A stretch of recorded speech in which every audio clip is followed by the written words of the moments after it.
Саламатсыздарбы, Назар Ньюс маалымат агенттигинин көрүүчүлөрү, бүгүн бизде конокто белгилүү саясатчы Жылдызкан Жолдошова. Саламатсызбы же? Саламатсыздарбы. Биздин студияга кош келипсиз. Рахмат. Жылдызкан Айтибаевна, биз бүгүн саясаттан алысыраак болобуз. Дегенибиз, акыркы 30 жылдан бери ушул Кыргызстан калкы кандай өзгөрүүгө багыт алды? Кыргыз эли социалдык тармактарда чабыш эле, атыш эле келатабыз. Биз ушундай багытты кантип, кандайча тандап алдык? Көйгөйлүү суроо толтура, ошолорду биз кыргыз элине түшүндүрүп айтып берсеңиз, биз кайсыл жака кантип багыт алып атабыз? Дагы бир жолу саламатсыздар, урматтуу Назар Ньюс сайтынын көрөрмандары. Бирок бүт эле саясатты алып, анан коом боюнча сүйлөшүү өтө кыйын. Саясат аралашып кетет. Ошон үчүн мен мына ошону алдын ала эскерте кетсем. Тилекке каршы коом чынын деле терс кыргыз элинин салтына туура келбеген, биздин үрп адатка мындай айтканда айкеш болбогон, ошону менен бирге кылымдар бою бизде бир эле тил сактап келген жок да.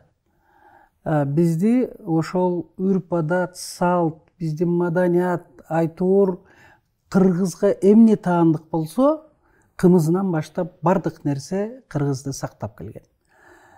Негизинен кыргызды акыкаттуулук менен адилеттүүлүк сактап келет да. Сиздин камера бул жакта.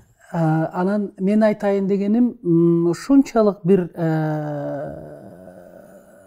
бул темага менче кенен эч ким токтой элек болуш керек эле да. Сиз биринчи көтөрүп атасыз Гүлжан бул маселеничи. Тарбия талим чын деле кетти. Бул ушундай темп менен кете берсек, анда биз келечектеги муундарга биз аябай жаман, мындай айтканда, тарбия талим калтырып кетебиз да.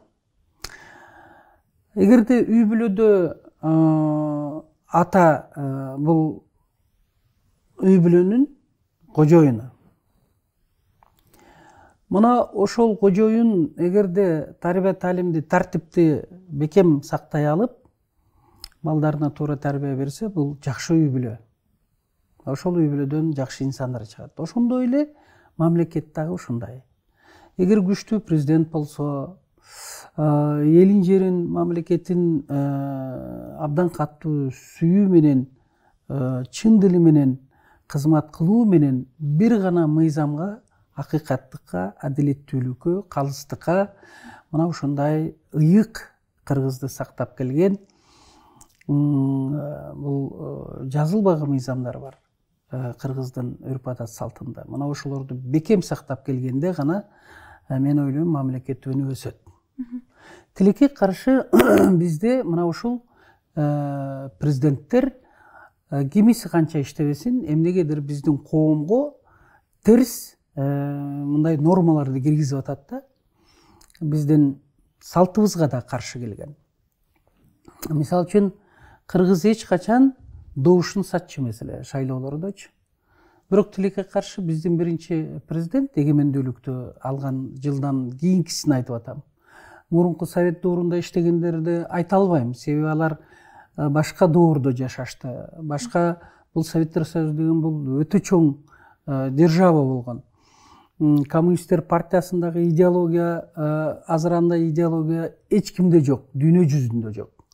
Керек болсо Американын эң бир күчтүү эксперттер айтат, Советтер Союзунун идеологиясы эң туура ошону менен бирге кайталангыс идеология болчу эле деп да.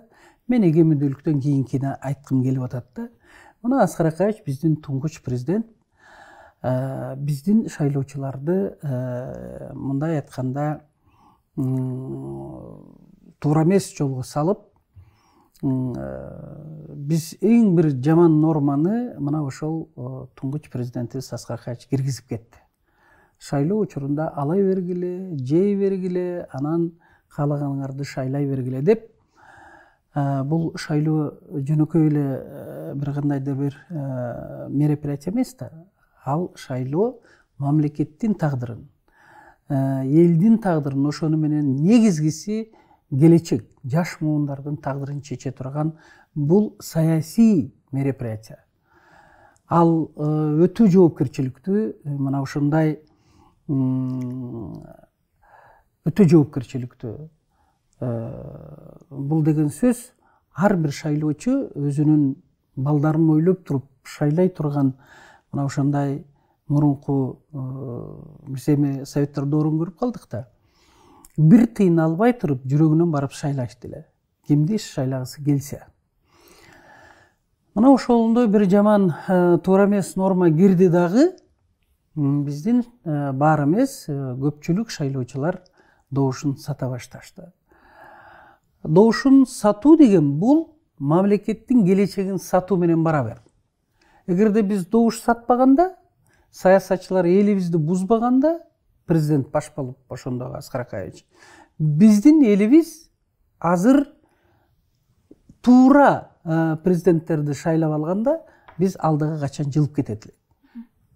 Себеби мен эсиңерде болсо керек, Ошто Садыр Жапаровду баягы колдоп атканда айттым эле, элибиз өз каалоосу менен бирөөнү шайлай элек президент кылып. Кандайдыр бир жагдайга ылайыктанып шайланып калып атышат да. Аскар Акаевич мына ушундай туура эмес норманы киргизип кетти. Элибиздин мына ошондо тарбият таалим бузула баштады. Бул бир. Экинчи президент Курманбек Салиевич Бакиев, ал киши ачыгын айтыш керек. Аскар Акаевич эми терс оң жактарын айтып кетейин калыстык үчүн. Аскар Акаевич өтө күчтүү, окумуштуу, дүйнөлүк аты менен, мындай айтканда Кыргызстанды дүйнө жүзүнө мындай эгемендүүлүктү алганда тоо жылы деп, Оштун 3000 жылдыгы деп, Манастын 1000 жылдыгы, ошону менен бирге өзүңөр билесиңер чоң идеяларды ушул ЮНЕСКО аркылуу, ПРООН аркылуу өткөрүп, эл аралык мындай айтканда жакшы долбоорлорду ишке ашырып, Кыргызстанды дүйнө жүзүнө көрсөтө алды. Ал эми Курманбек Салиевичтин мына азыр биринчи терс жактарын айтып кетип атпаймынбы? Албетте Курманбек Салиевич тилекке каршы үй бүлөлүк башкаруу бизде Аскар Акаевичтен башталып кетти эле да. Майрам Акаева кийгилишип кетти эле тиги мамлекеттик башкарууга. Ошону менен бирге баласы, кызы Аскар Акаевичтен депутат болом деп, ошондо оппозицияга катуу каршы чыккан. Себеби биз демократиялуу өлкө кийинбиз эгемендүүлүктү алганда эле болуп калган жокпуз. Өзү кыргыз өзү ошондой эркин, демократиялуу эл да. Биздин каныбызда, мүнөзүбүздө бул. Анан мына ошону үй бүлөлүк башкаруу Бакиевден башталган жок. Бул Акаевдин доорунда башталып, анан өтүп кетти. Мындай айтканда, өткөндөн сабак ала алышпады. Азыркы бийлик деле ала алышты ошол Азыркы башкарууга ошол уланып келе жатпайбы? Ошол өткөндөн сабак албады деп атасыз да. Өткөндөн эч ким сабак албай атат. Дагы эле албай жатат. Тилекке каршы азыр дагы Садыр Нуркожоевич ачыгын айтыш керек, ал дагы өткөндөн сабак албай атат. Да, ал Садыр Жапаров менен соратнигим мурунку деп коеюн. Анан экинчиден коллегам, иним, ачыгын айтышым керек.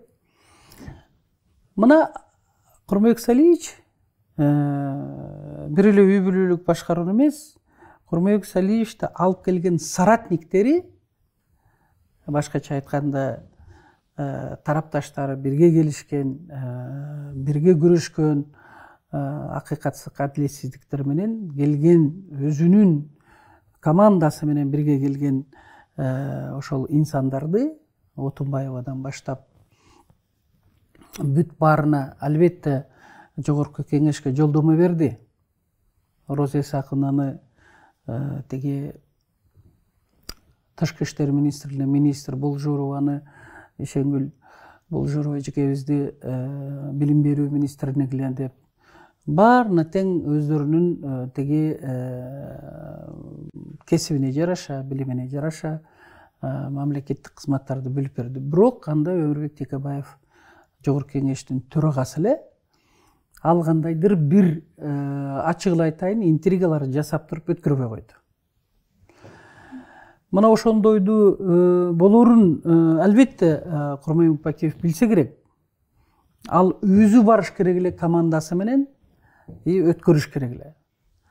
Эгерде мына ошол 2005-жылы мына ошондой азыр эми сөз калып калды да, өзүнүн командасын таштап койду, соратниктерин сатып иди, үй бүлөлүк башкаруу алып келди, мына ошондой бир туугандары, балдары башкарып калды деген тилекке каршы ошондой сөз калып калды тарыхта.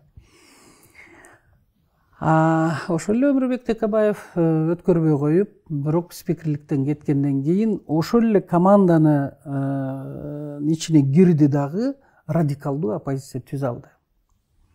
Демек ошол, кечиресиз, Жылдыз Айтбаевна, ошол учурдагы Өмүрбек Текебаевдин жүрүшү, ошол эле бийликтин жүрүшү ошол кыргыз элинин ынтымагына терс таасирин тийгизби? Ынтымагына эле терс таасирин тийгизүү менен чектелбестен, мындай эгерде командада бири-бирине ишенип, бири-бирин колдоп, ошол инсанды ушунчалык колдосоң, кийин анан сени кидать экен деген мындай жакшылык кайтпайт экен деген бир норма түзүлө баштады да. Ал норма тилекке каршы азыркы Садыр Жапаровдун учурунда мындай жокко чыкпастан тескерисинче мындай өсүп кетти. Ошон үчүн Курманбек Салиевичтин коомго алып келген терс айтайын, терс нормасы мына ушул өз командасы менен бирге иштей албай, өз командасын өзүнүн оппонентине мындай жем кылып койду. Текебаев себеби ал спикер болуп турган мезгилде мына өткөрбөй чаап койду да Жогорку Кеңештенчи. Коомдо Бакиев аларды таштап койгондой болуп калды да, чынында бул командасын интрига менен парламент чаап койду. Ошону менен бирге абдан Бакиевди колдогондор аябай жакшы аксакалдар, Раматылык, Үсөн Сыдыковичтан баштап баары тең ар бир областтын аксакалдары ушундай жакшы бир сөздөрүн айтып атканда, аларды укпастан туруп, Оксана Маливанованы угуп, мындай айтканда аны изолировать этип коюшту да, президентти мындай тосмонун ичине киргизип коюшту дагы, баары жакшы шеф, баары жакшы, эл жакшы, курсак ток, тиги бу андай мындай деген бир караңгүйгө киргизип коюп, коомдо эмне болуп атканын ачык айтып турган баягы аксакалдары жок, соратниктери жок, командасы жок. Жөн эле бир Оксана Маливанова ээлеп калды дагы, ал каалагандай тиги маалыматты берип атты. Бул деген буну менен эмнени айткым келип атат? Бир эле бир тууган балдары менен эле кийгилешүү менен эмес, ошол баягы команданын ишин, жакшылык кылгандардын чоң бир жакшылыктары мындай унутта калып, мындай кыргызчасы грубо айтылат, бизде сатып кеткен саясатчы катары калып калды да, тилекке каршы. Жылдыз Айтбаевна, Бул дагы жакшы норма алып келген жок. Сиз азыр айтып кетсиңиз, жакшылык менен кайтпайт деп айтышат. Жакшылык кылгандан кийин сиз белгилүү саясатчы катары баарыбыз билебиз. Сиз ушул эле азыр айтылып келе жаткан Садыр Жапаровду, Камчек Ташиевди колдоп келген саясатчылардын алдыңкы тизмесинде турасыз да. Ошол эле Садыр Жапаровдун башынан ооруп өткөндө жанында жүргөнсүз. Анан кийинки ушул өсүп келе жаткан коомчулук жакшылык менен кайтпайт экен да деген кандайдыр бир ой пайда болуп калбайбы? Ошол боюнча айтып берсеңиз. Эми тилекке каршы ал келиңиз коомчулуктун оюн бөлөлү. Саясаттан чыныгы кыргыздын духун көтөргөн, кыргыздын сөздөрүн көтөргөн сөздөрдү айтып берсеңиз да, эне катары. Мисалы үчүн, бул азыр мына ушул Курманбек Салиевичтин мезгилинен баштап мына ушундай бир норма болуп калды да. Мисалы үчүн, өзү жакшылык менен адам баласынан пендеден кайтпайт. Мен ага ынандым, ишендим, эч кимге капа болбойм. Апамын ар бир айткан сөзүнө мен ынандым да. Мисалы үчүн апам айтат эле: "Сен бирөөгө жакшылык кылсаң, чын дилиң менен жакшылык кыла бер кызым" деп. Ошол эле кайрымдуулук иштер жаса, ошол эле адам камакта отурабы, же болбосо адилетсиз соттолуп атабы, же дагы башка бир башына эптеп оор күн түшкөндө сен кайдыгер карабагыла деп жети баласына баарыбызга бирдей айтчу. Ал кишиден кайтпайт, бирок Кудайдан кайтат дейт эле да. Себеби адам баласы эненин сүтү чийки. Бизде ошто кам сүт, эненин сүтү кам деп коет.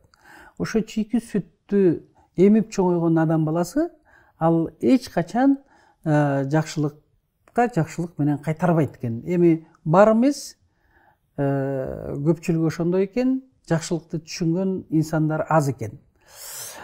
Айрыкча бийликке жеткенде, мансапка жеткенде, даже ал жөнөкөй бизнесмен, акчасы аз мезгилде ал тескерисинче ошончалык кайрымдуулук иштерди көп жасап, адамдардын турмушуна кайдыгер карабаган адам болот да. Ал эми акчасы көбөйүп кеткенде ал эмнегедир көзүн май басып калат экен. Вот мына ушул нерсе тилекке каршы биздин өлкөдө бул ар бир президенттин кайталаган эң бир чоң, мындай айтканда, катасы болуп атат да. Эми мен айтайын дегеним, мына Аскар Акаевичтикин айтып кеттим, Бакиевдикин айтып кеттим. Азыр сиз берген суроого мен Садыр Жапаровго келгенде дагы жооп берейин. Анан Алмазбек Атамбаев. Алмазбек Атамбаев ал дагы өзүнүн соратниктерин кийинки мезгилде мындай айтканда сатып кетти. Негизинен президент өзү эле келип президент боло бербейт. Ошол эл шайлаш үчүн командасы ошол президент боло турган инсанды көтөрөт.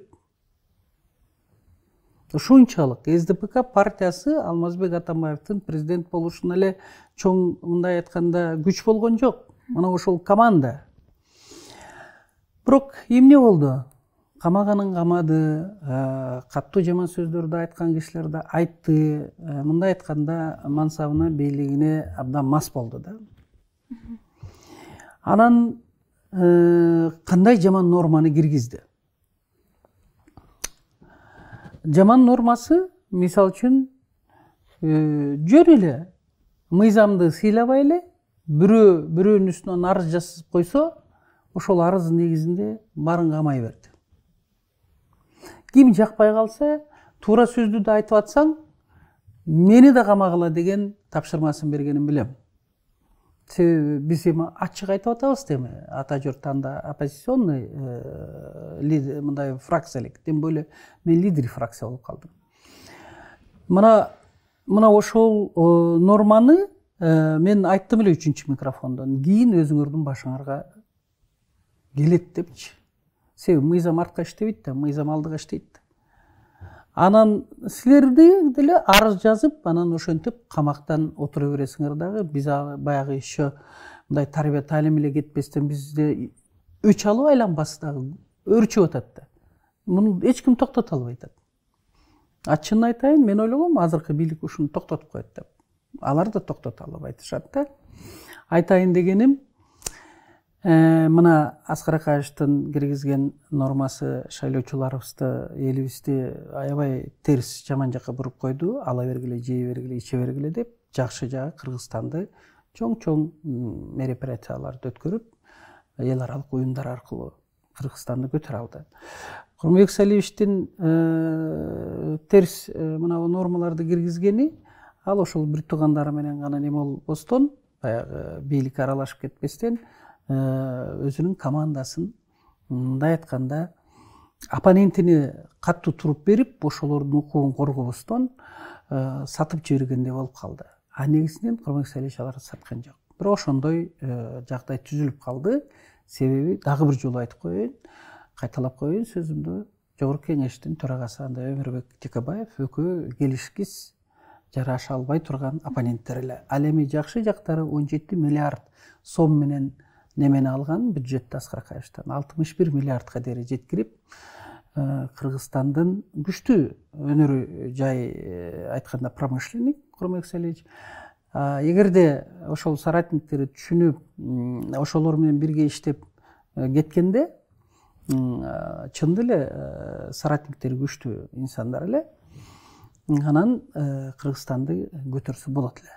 Ал эми Алмазбек Атамбаевдин ошол бирөөнү жек көрүп калса, же болбосо мындай сөздү көтөрө албаганы, сынды көтөрө албай, анан тиги арыз жазса эле ошону менен камай бергени, Кыргыздын күчтүү жаш саясатчылардан баштап күчтүү саясатчыларды сындырганы, бул дагы биздин Кыргызстанда өнүп өсүшүбүзгө абдан катуу минус алып келди да. Ал эми Алмазбек Шаршеновичтин жакшы мындай жасап кеткен иштери, мына альтернативный жол, түндүк түштүк деген бул аябай маанилүү. Эгер ошол жолду бойлоп, эгерде баягы Кыргызстан, Өзбекстан аркылуу темир жол салам десе, именно ошол жолду бойлоп салса, бул дагы өзүнчө бир жакшы нерсе болот. Эгерде датка кеминди салбасак, бул албетте бул идея Аскар Акаевичтен башталып, Курмек Салиевич аябай бул маселени чечип, Максим Бакиев жаш болсо да чын деле ал акылдуу жигит болчу. Аны дагы тарых үчүн айтып коеюн. Анан ошентип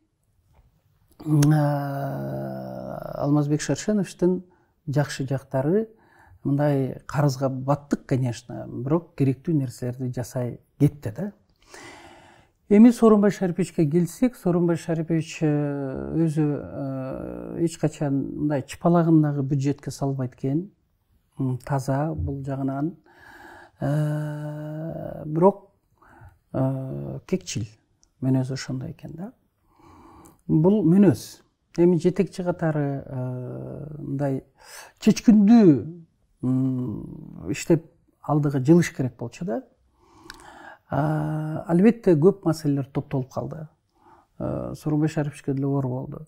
Бирок Сооронбай Шариповичтин бир нормасы досун дайыма колдоп келаткан Алмазбек Шаршеновичти мындай ушул даражага президент катары президент кылган досуна мындай мамиле жасалып калды да. Бирок коррупция менен каршы күрөшөм деп сөз берип элдин алдында ошону аткарды. Бирок аткарганы менен мен чынында эле ошондой болдубу? Же булар бири-бири менен катуу урушуп кетип, өч алуу, тиги эркектерде өч алуу бул өтө мындай айтканда аялдар биз бири-бирибиз менен катуу айтышып кетсек дагы аял катары бири-бирибизди түшүнүп кечиримдүү болобуз да, буларда кечиримсиз ушундай мамиле жасалат экен да. Ошон үчүн дос деген жок, достук деген болбойт деген. Анан өзүнүн эле соратниктерин дагы жоготуп алды да. Күчтүү президент качан күчтүү боло алат? Эгерде аны күчтүү саясатчылар, күчтүү инсандар, таза инсандар гана ороп турганда күчтүү боло алат. Жалгыз өзү күчтүү болсо дагы, эгерде командасы күчтүү болбосо, ал эч качан күчтүү президент боло албайт да. Ал эми мындай плюс жактарын айтып кетсек, тынчтыкты, мындай стабилдүүлүктү сактай алды Сооронбай Шарипович. Чын деле продукта баягы кымбатчылык анчалык өрчүбөй, чек арада мындай катуу маселелер болбой, кан төгүлүү тиги болбой, мындай бир эл эртеңки күнүнө мындай кичине бир ишеним менен жашап калган, кандайдыр мындай айтканда туруктуу бир жашоого келаткандай сезилген да. Ошон үчүн мына ошондой нормаларды ар кимиси киргизип кетти. Эми мына сиз берген сурооңузга Садыр Жапаров боюнча да жооп берейин. Албетте көпчүлүк айтат, ушунчалык мага көп суроо беришет. Айрыкча мессенджер деген бар экен, ошону менен да беришет. Садыр Жапаров тилекке каршы баягы соратниктерин Садыр Жапаровго өтө күйгөн инсандарды өзүнүн командасында, эми чынын айтыш керек, жөнөкөй карапайым элден түзүлгөн Мекенчил деген партиясы, командасы эң күчтүү болчу да. Бардык президенттерди карап келгенде ушул Садыр Нуркожоевичтики аябай күчтүү болчу. Садыр Нуркожоевич дагы Курманбек Салиевичтин кетирген каталарын кетирип, өзүнүн соратниктери менен бирге иш алып бара албай, ошону менен бирге кандай десем, тоже кидайт эткендей, сатып жибергендей, мына ушундай же камап салды көпчүлүгүн, где-то туура эмес. Баягы Садыр Жапаров, Камчы Ташиевтер жаш эле да, Ахматбек Элдибековдор, Талант Мамытовдор, Нариман Ташполотовдор 2010-жылы. Алар да бийлик аябай катуу сүйлөгөн. Анан Алмазбек Атамбаевдин бийлиги, убактылуу өкмөттүн бийлиги мына ошону көтөрө албай, чычалап, буларды камаган эле да. Азыр ошол эле катачылык кайталанып калганына мен өкүнөм да. Ошон үчүн мен айтат элем, мындай кайталабаш керек. Өзү командасын таштап коюу, же командасын сатып жиберүү, же болбосо өзүнүн партиялаштарына ушундай уже силер кереги жоксуңар, мен жеттим, өзүмүн жете турган тактыма деген мына ушундай мамиле, бул жакшылыкка алып келбейт. Мен эсимде бар да, Арсланбек Малиев бир немеде 2017-жылы болуш керек беле. Ошондо бардыгына баягы тырмоок бар го, грабли, бардыгына бердиле кандидаттарга. Кимиңер президент болуп калсаңар, мына бу тырмоокты унутпагыла деп. Кайрып баса бербегиле депчи. Бирок тилекке каршы ошо тырмоокты эч ким алып ыргытып жиберип алып айтат да, кайрып эле келген президенттер ошол тырмоокты басып атат. Ошон үчүн тарбия таалим оңдойбуз дей турган болсок, ошол өлкө башчысы өзүнөн башташ керек. Президенттер өзүнөн башташ керек. Азыр биз кабинет министров деп атабыз, ошолор саясатчылар баарыбыз тең үлгү боло турган, мына ошондой бир элдер бизге карап түзүлө турган сүйлөгөн сөзүбүздөн баштап жасаган иш аракеттерибиз абдан түзүлүп оңолуш керек. Мына ошондо баары жакшы болот. Ал эми соц тармактагы абдан уят сөздөр менен тиги бул жазган нерселерди да токтотуш керек. Буну ким токтото алат? Кайры эле бийлик токтото алат. Себеби азыр карасаң бүт эле саясатчылардын өздөрүнүн блогерлери бар, жаман сөздөрдү жазышып, эми Кыргызда мындай уят сөздөрдү вообще айтчу эмес да. Мына ошондой адамдын жеке немесине да тийип айтып атпайбы? Мисалы үчүн мени ошол бийликтики болобу, оппоненттердики болобу жазганда дайыма айтат. Кылый деп коет, эми косоглазие деп жазышат. Мен ага терикпейм. Себеби бул авариядан кийин ошондой болуп калдым. Мен ошол жазгандарга, ошол силердин студияңардан пайдаланып айтат элем, авария болбогула, аман жүргүлө деп. Семиз деп жазышат. Ну эмне кылайын эми? Семиз болсом семизмин да. А балким менин күйөөмө жагар ушул семиздигим. Аны кайдан билесиңер? Ошон үчүн ага да терикпейм. Мен болгонум ушул, эмне кылайын эми? Айтышат, картайып калган кемпир дейт. Ну, биринчиден адам баласынын жашына тийишпеш керек. Себеби орустарда жакшы бир сөз бар. Жизнь дается всем, но старость избранным дейт. Ну, мага окшоп 63-кө чыкканыңарда мына ушундай мендей жаш болуп жүргүлө деп айткым келет. Менин жашыма жеткиле деп айткым келет. Андан да ашкыла. Курманжан да айткан жашына жетели. Мына ушундай бир личностька тийишип жазганыңар туура эмес. Ошону токтотуш керек. Эгерде сындайм десеңер, Кыргызда сонун сөздөр бар. Ошонун жумушун сындагыла, тияк биягын сындагыла. Бул мындай маданият, сындын да маданияттуу сындаш керек да. Мына ошон үчүн коомдогу тарбия таалимди мурунку жок дегенде мурунку калыбына келтирем десек, өлкө башчысынан баштап үйдөгү ата эне ошол коомго аралашкан ар бир адам өзүн тарбиялаш керек. ошону менен бирге бала бакчадан баштап жакшы тарбия бериш керек. Өзүңүз көрүп турасыз, буга чейин дагы айтып кеттиңиз, социалдык тармактарда ар кандай сын пикирлер, оор сын пикирлер айтылат деп. Ушул коомдогу терс көрүнүштөрдү кантип түз багытка алып кете алабыз? Аны биринчиден элибиз азыр бизди көргөндөн кийин ойлонот. Себеби жашоо өтө кыска. Экинчиден биздин душман уже биздин эшигибизге келип калды тилекке каршы. Ал алыс эмес кошуналар. Ушундай мамиле жасалып атат, көрүп атасыңар, чек ара маселелери өтө оор болуп атат. Тажикстан бир эмес 2-3 жолу окторун атып жиберишти. Ошол үчүн мына ар бир терс нерсе бул элдин энергетикасы аябай күчтүү да. Мисалы үчүн бата менен чын деле эл эри жигит көгөрөт деген туура эле. Мына Садыр Жапаровда түрмөдө турганда биз мекенчил менен барып, ар бир айылга кирип, мекенчил партиясычы, мекенчилдер. Биз ар бир ушул элибиздин жүрөгүнө түнөт алганбыз да. Аябай катуу иштегенбиз. Да, акчабыз жок, машинабыз жок. Жөө жүрүп, кээде ачка калып, ток калып, мекенчил партиясы бул жөнөкөй партия болгон эмес. Камчыбек Ташиев бүт өлкөнү кыдырса, Равшан Сабиров экөөбүз бүт Баткен, Ош, Жалал Абадты кыдырдык.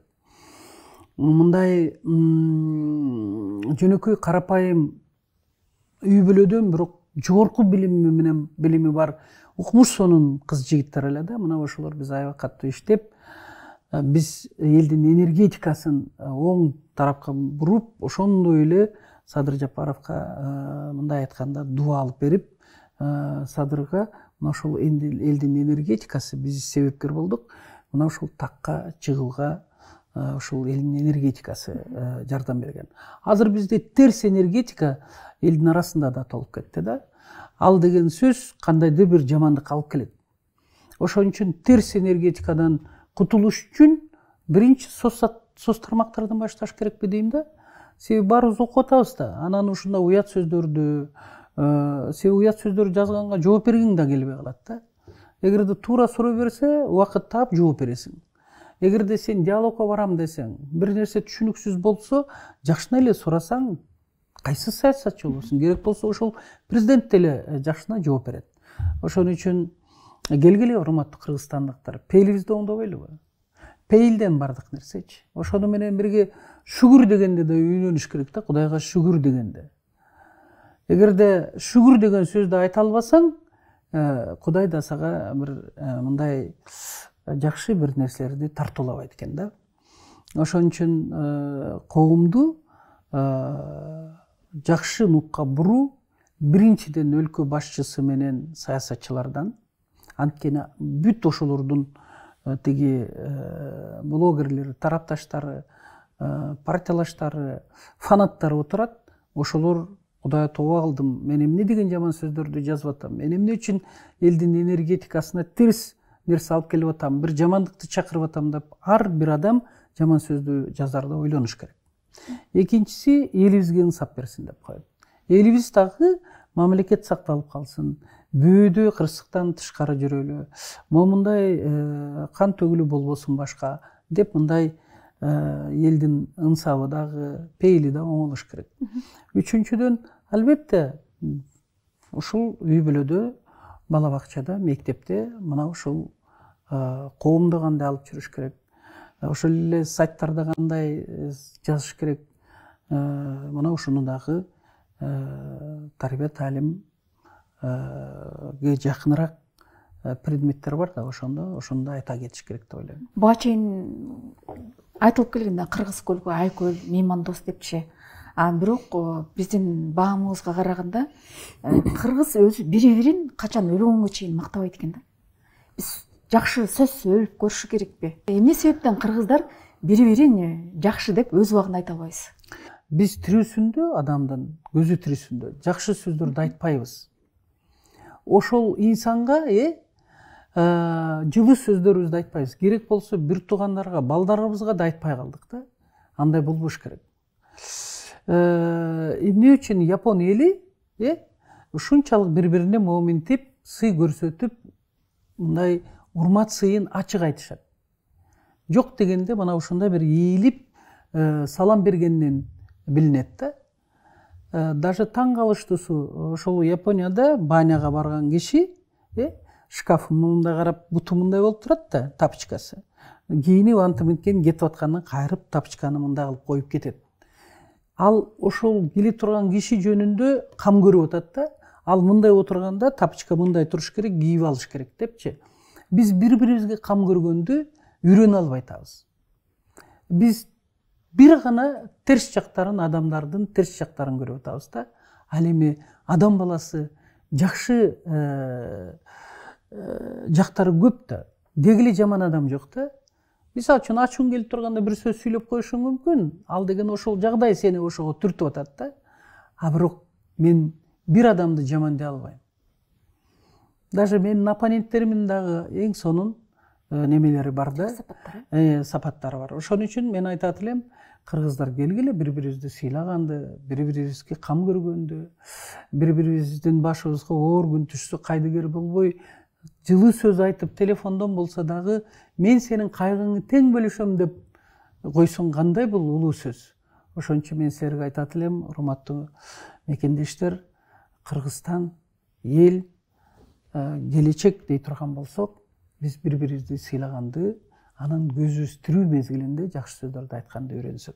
Сиз Кыргызстандагы чындыкты айткан саясатчылардын алдыңкы сабында турасыз да.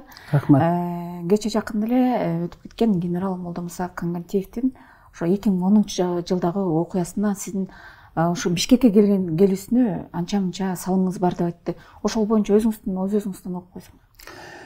Эми бул андан кайгылуу кече биз Молдомуса Кангантиевди баарыбыз кыргыз эли ушунчалык кайгыруу менен узаттык акыркы сапарга. Чыны генерал. Паркетный генерал эмес. Молдомуса Кангантиев. Өтө адамгерчиликтүү инсан. Бирөөгө жакшылык эле кылсам деген. Жөнөкөй. Колунда бар болсо чачып жиберет эле. Эч кимди мындай мүнөзү эми булар ар бир кесиптеги адамдын мүнөзүнө кичине болсо дагы отпечаток калтырат. Терс мындай тарс турс ачуусу келсе да кайрып эле мындай кекчил эмес болчу да. Мана ошол кекчил эмес болгондугу үчүн 6 апрелде кандай ур токмок алынды? Бир киши чыдай албаган ур токмокко алынды да, болгондо да биздин генерал-лейтенант.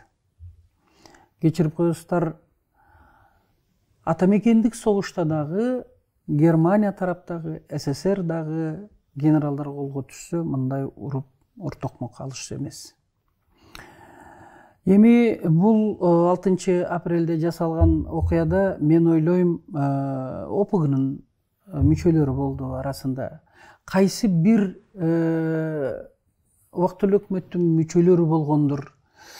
Кыргыздын бая мен башында айтып кеткен салтына мындай айкеш келбеген биздин тарыхта каратак менен калган мына ушундай окуя болду.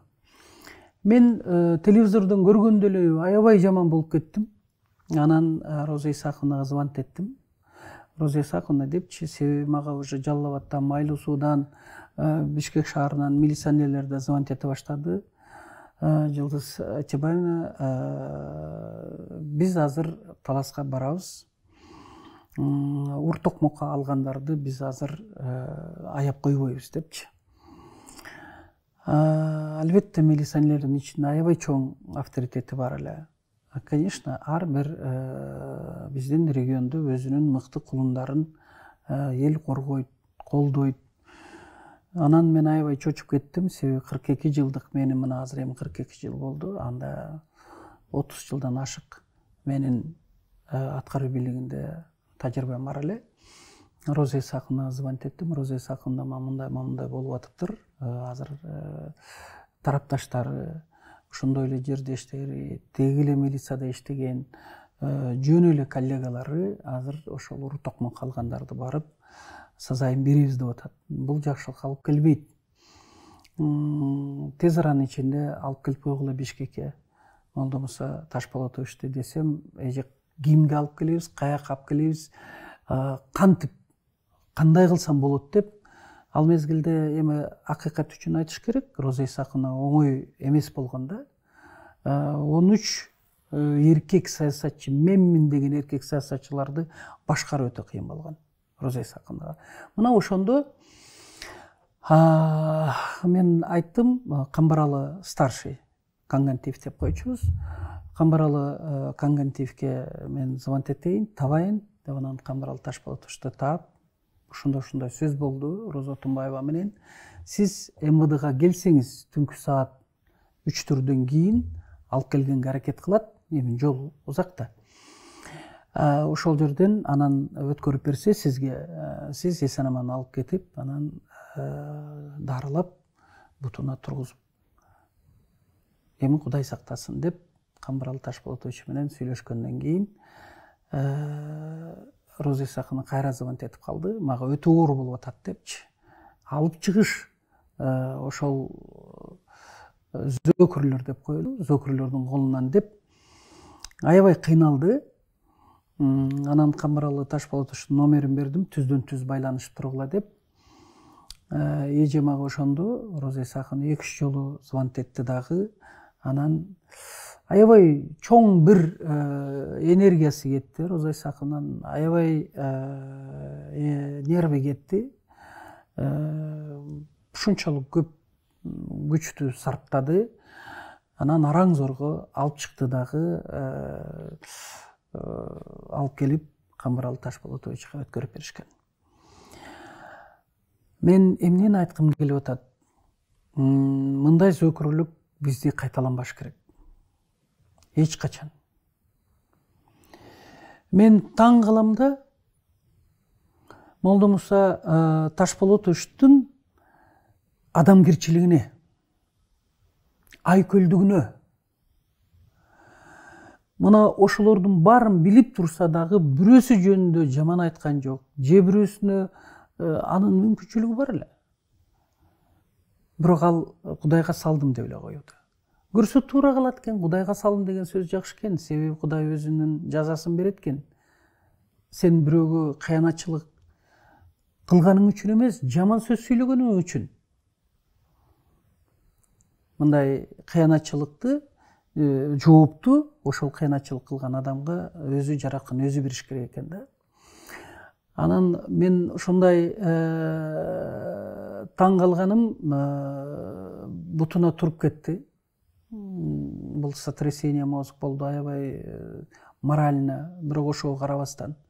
Бирок Молдо Муса Ташполотович чыны генерал да. Күчтүү жетекчи. Мен айтат элем, милиционер номер 1 деп. Билесиңерби? Ушул милиция тармагын оңдоп кетти да. Мен ушунчалык ошол талаш сарында болгон ушундай сабалып атканда мен аябай жаман болдум эле. Кече каза болду дегенде дагы абдан жан дүйнөм ооруп кетти да. Себеби да кемчиликтер кетти бийликтин. Бирок мындай жапайчылык да булчу, өткөн зөкүрлүк. Мен айтайын дегеним, бизде башка мындай окуялар кайталанбаш керек. Апрель окуясы дагы, Ош окуясы дагы, Баткен окуясы дагы, аны үчүн баарыбыз тең ынтымакка келишибиз керек. Мен ойлойм, туура эмес ошондо ким кылды? Кайсы опугунун баласы болобу, же болбосо жөнөкөй жаран болобу, же убактылуу өкмөттүн кайсы мүчөсү мына ушундай нерсеге жол берип койду? Арбагынан, Молдо Муса Ташполотовичтин арбагынан кечирим сурап коюш керек. Себеби генералга, ошону берген мамлекеттик кызматкерге мындай мамиле жасоо бул өтө жаман нерсе да. Бул мындай нерсе болбош керек. Бул дагы жаман нормага айланбаш керек. Азыр биздин сөзүбүздүн негизгиси коомго кандай терс нормалар кирип атат, ошондой болбош керек да.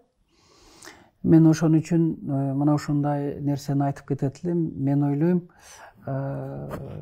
кечирим сурай алат деп. Анан азыркы дагы бир сурооңузга мен мындай жооп бергим келип атат да. Аял кишилер биз досчулукка, ошону менен бирге адамгерчиликтүү мамиле, анан бизде бар энелик сезим ойноп турат экен. Биз ошол кыйналып аткан адамга жардам бербей, кайдыгер же болбосо бул жакшылыкты түшүнбөйт экен, же кийин түшүнөбү, кайтарабы деген ой менен эмес, просто энелик сезим менен жардам бергин келет экен, колдойт экенсиң. Бирок тилекке каршы ошо колдогон, өтө колдогон биздеги аялдар кийин чын эле өтө каттуу ошол кишилерден запкы жеп калышты да. Мен мына ачыгын айтайын, Аскар Акаевдин президент болуп, ошол аябай оор мезгилдерде Чолпон Байекова депутат катарындагы, генеральный прокурор катарында, судья, Конституционный соттун төрайымы катарындагы абдан колдоп келди. Бирок тилекке каршы кызы каза болду, баласы каза болду. Мындай кызы табышмактуу каза болуп калды да. Өкүнүчтүүсү эженин эмгеги бааланбай калды. Мен эжелерим менен көп сүйлөшүп, алар да айтышчу, жакшылык кайтпайт деп. Мен осознанно баягы мен 5 үкөмү колдоп келгенмин. Алардын басып өткөн жолу мен үчүн бир чети өрнөк болсо, экинчи чети сабак болгон да. Ушул Чолпон Байековдун. Анан Атамбаев Алмазбек Шаршеновичти дагы президенттикке жеткирген Роза Тумбаева жакшы көрүнүп, жаман көрүнүп, эмнелерди гана башынан өткөрбөстөн, анан 31 августта ошончо элдин көзүнчө туура эмес мамиле жасалып калган Алмазбек Атамбаев тарабынан. Да, мен да Садыр Жапаровго 1 жыл эмес, 11 жыл энелик мээрим төгүп коюп турмун. Ошол 5 жигитке, 5 үкүмө, 5 инеме деп коеюн, коллегаларыма, соратниктериме. Да, мен чындыкты айтсам, менин сөздөрүмдү душман катары кабыл алышты. Баягы кел ушул кол коюп берип койгулачы деген инсандар, Садыр Жапаров, Камчыбек Ташиевдер камалып турганда, ген прокурорго жазабыз, сотторго жазганда кол коюп бербегендер азыр анын тегерегинде жүрүшөт дагы. Ал эми кол коюп, ушунчалык сотторуна катышып, эмнелерди гана кылбаган инсандар четте кагылып калды да. Бирок ошого карабастан мен айтып кетет элем, урматтуу аял саясатчылар, биз биринчиден аял экенбиз, экинчиден эне экенбиз, үчүнчүдөн анан барып саясатчы экенбиз. Кимдир бирөө акыйкатсыз, адилетсиз эркинен ажыраса, сөзсүз түрдө кайдыгер карабагыла. Биздин басып өткөн жолдорубуз ар түрдүү. Байекованыкы, Тумбаева, Жолдошеваныкы бири-бири менен салыштырууга болбойт. Улуу эжелер улуу жолдорду басып өттү. Мен ошондой улуу жолдорду басып өтө албасам дагы, кайсы бир деңгээлде басып өттүм өзүм жолуму. Бирок мен бир кишинин адилетсиз, акыйкатсыз, мыйзамсыз мамилесине кайдыгер караган жокмун. Адам баласы өзү 3 ушундай жардамга муктаж адамга кол сунуш керек экен. Биринчиси, абакта жаткан, эркиндигинен ажыраган кишинин теги суранычын аткарып коюш керек экен. Мен бүтүндөй ким абакта жатса, ошолордун суранычын аткара алдым. Экинчиден, жолоочуга мүмкүн болсо курсагын тойгозуп, жылуу кийимиңди берип, ушундай мамиле жасашың керек экен. Үчүнчүсү, ооруган кишиге. Сөзсүз ооруган кишини барып көрүп, жылуу сөздөрүн айтып, мына ушундай өзгөчө мамиле кылыш керек экен. Эми мен Гүлжан сөзүмдү жыйынтыктасам, Эми мен бере алдымбы, эл күткөн жоопту бере албадымбы? Сиздин суроолоруңуз дайыма ушундай. Мени чакырасыз, эмне суроо бересиз, айтпайсыз. Анан мен ойлогом саясат же башка бир өтө татаал суроолор берилди. Колуман келишинче өзүмүн көргөн күбө катары салыштырмалуу айттым. Мен эми Турдак муниципалиттен баштап иштеп келатам. Абсамат Масалиев менен. Ошон үчүн мен айтайын дегеним, урматтуу мекендештер, келгиле тарбия таалимди да оңдойлу, ынтымакты бекемдейли. Биримдикте болсок, бизди эч ким жеңе албайт. Кыргызстан өнүп өсөт. Бирөөгө жардам бергенден эч бир чочубайлы. Мен дагы бир жолу андырып кетем, Кудайдан кайтат. Төртүнчүсү, тирүү мезгилибизде жакшы сөздөрдү айтсак, бири-бирибизди сыйласак, урматтасак. Биз кыргыз эли ушунчалык күчтүү эл болгонбуз, мындан да күчтүү болушубуз керек. Төртүнчүдөн, өлгөндөн кийин кандай сөз сүйлөбө ал киши укпайт. Укпагандан кийин андай сөздөрдүн айтуусу мен ойлойм кереги жокпу депчи. Эгер мен укпасам, мен кеткенден кийин мен жөнүндө эмне гана сүйлөбөгүлө, ал сөз мага жетпейт. Ошон үчүн тирүүбүздө бири-бирибизди сыйласак, бир тууганыңарга, бала чакаңарга, ата энеңерге айрыкча өзгөчө мамиле жасагыла, досторго дегиле кайдыгер болбогула. Анан мына ушундай бизде күчтүү кыргыздын кыздары болгон, дагы да болот. Алар эч кимдин жашоосуна кайдыгер караган эмес, карабайт. Ошон үчүн саясатта кыздар көп болсо. Бирок мен сөзүм аягында дагы бир жолу Молдомуса Кангантиев жөнүндө айтып кетсем, мындай жигиттер бизде көп. Молдомуса Кангантиевдей. Бирок ошондой ур токмокко алынса дагы сатпаган, сатылбаган, коркпогон, кекчилдикти сактабаган, ошону менен бирге өч албаган, ушунчалык бир Манастын айкөлдүгү бар улуу инсан экенине мен таазим этким келип атат. Ошону менен бирге генерал болсо ушундай болуш керек. Генерал болсо ушундай болуш керек. Камаралы Ташполотович, ошондой эле бийлик төбөлдөрү Камчыбек Кыдыршаевич, Садыр Нуркожоевич, баарыңыздар, Акылбек Жапаров,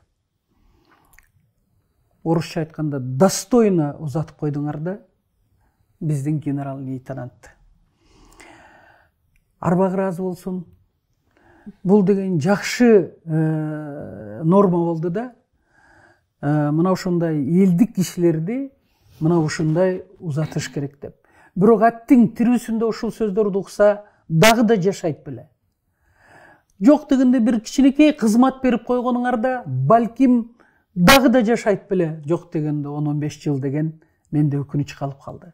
Ошон үчүн өкүнүч калбаш үчүн келгиле дагы биздин кайсы генералдар же кыргызга эмгек сиңирген инсандардын тагдырына көңүл буруп койбойлубу деген сөздү айткым келип атат да. Эмне үчүн мына Сүйүн Касманбетович колунан келгенин жасап атат. Да, мен критикалайм.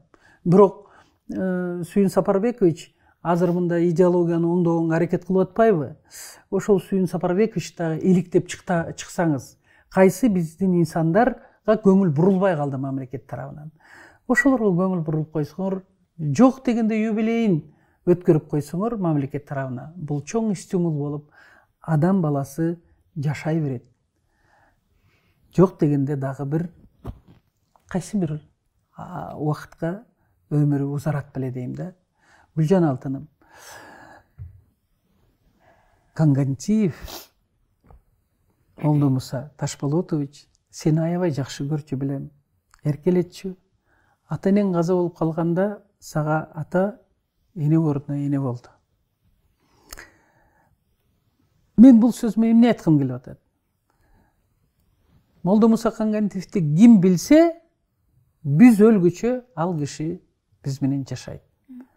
Жаткан жери жайлы болсун, топурагы торко болсун, кыргыз эли ынтымакта болуп, тынчтыкта, келгиле баарыбыз ушул Кыргызстан деген өзгөчө өлкөнү өнүгүү өсүшүнө ар бирибиз салым кошолу.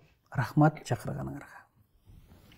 Чындыкты айтуу ар бир инсандын эле колунан келе бербейт. Биздин студияга келип ошол чындыкты чыркыратып айтып бергениңиз үчүн терең ыраазычылыкты билдиребиз. Ишиңизге ийгилик.